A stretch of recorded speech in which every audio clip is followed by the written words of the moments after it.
கூப்பிடுவேன். என்னங்க கூப்பிடுவேன், என்ன பிரேமான்னு சொல்லுவார். அதை விட நான் எல்லாத்தையும் சொல்கிறது, ஃபஸ்ட்டு அவரோட என்னை ஃபோனில் கனெக்ட் பண்ணாங்க ஆஃப்டர் என்கேஜ்மெண்ட். அப்போது ஃபோனில் கனெக்ட் பண்ணும்போது என்கிட்ட பேசணுன்னு ஹலோன்னு சொன்னார். எனக்கு என்ன பேசணும்னு தெரியல, ரொம்ப பயமாக இருந்தது. அப்போ நான் கேஷுவலாக தான் பேசினேன், ஹவ் ஆர் யூங்கன்னு. அப்போ அவர் சொன்ன முதல் வார்த்தை, இந்தம்மா நீ படிச்சிருக்கலாம், இந்த இங்கிலீஷில் பேசுகிறதெல்லாம் என்கிட்ட வேணாம், எனக்கு தமிழ் தான் பிடிக்கும், நீ என்கிட்ட தமிழில் மட்டும்தான் பேசணும், இன்னைக்கு சொல்கிறது தான் கடைசி வரைக்கும் நீ அதை ஃபாலோ பண்ணணும்னு சொன்னார். அடுத்த பிக்சர் பார்த்துக்கலாமா? என்னுடைய பிரதர் சுதீஷ், எங்கள் அம்மா அம்சாவேணி. ஆக்சுவலி சுதீஷ் இன்னைக்கு வர வேண்டியது இன்னொரு வேலை காரணமாக.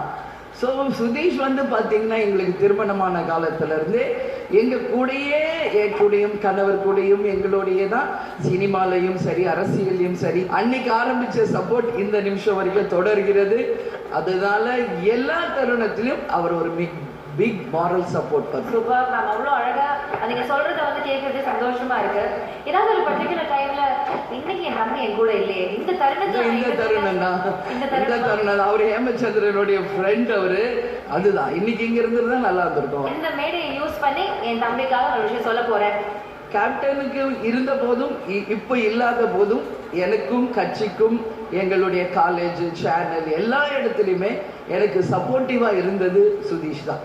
அதனால எல்லா இடத்துலயும் இருக்க மாட்டாரா?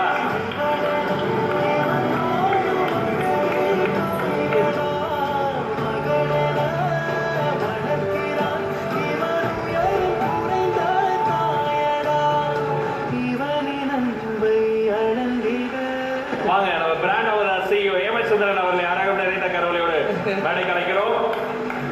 இல்ல, இது உண்மையிலேயே நான் எதிர்பார்க்கவே இல்லைங்க. இதுதான் உண்மையிலேயே எனக்கு மிகப்பெரிய ஒரு சந்தோஷத்தை கொடுக்கிற தருணம். ஸோ உங்க எல்லாருக்கும் என்னுடைய நன்றிகளை தெரிவித்துக் கொள்கிறேன். ஓகே, நீங்க கேட்ட மாதிரி அந்த மொமெண்ட் நாங்கள் கிரியேட் பண்ணிட்டோம். இப்போ அரசியல் பயணம், பர்சனல் லைஃப்ல கூட இருந்தது எல்லாத்தையும் தாண்டி அக்காவுக்கு நீங்க நன்றி சொல்லணும் அப்படின்னா அது எதுக்காக இருக்கும்? எங்க அம்மாவுக்கு தான் நன்றி சொல்லுவோம். இது மாதிரி ஒரு நல்ல அக்காவை கொடுத்ததுக்கு. உங்க அம்மா மாதிரி உங்க அக்காவுக்கு நெற்றியில ஒரு அழகான முத்தம் பரிமாற்றம் செஞ்சுக்கலாமா?